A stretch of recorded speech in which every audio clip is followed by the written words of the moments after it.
Now, what are physical changes? When a change occurs and only the physical properties change and not the chemical composition or the chemical properties, then it is called a physical change.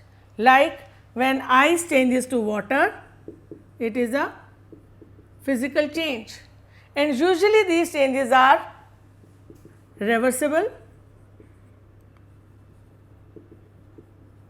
Only the physical properties change.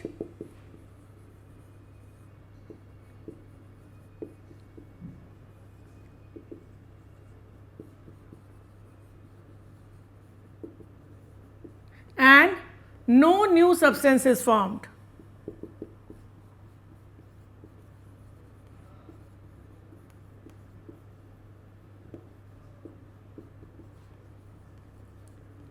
On the other hand, if you burn a paper or a matchstick, what happens? From the ash we cannot get back paper, which means it is irreversible. Then ash has entirely different chemical properties.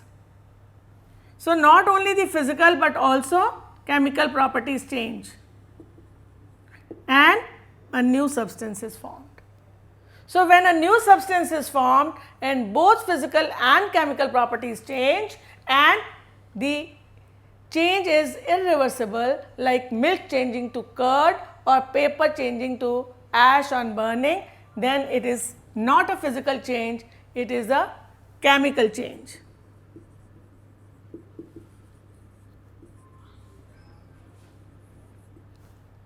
Now, what is burning off, or this you can say what is the what does candle do? When we burn the candle, then which change is it? Both physical as well as chemical, because the burning part is the chemical change and the melting of wax is the physical change. When milk changes to curd or when the food is cooked, it is a chemical change. When ice changes to water or water to vapor, like in water cycle, it is a physical change.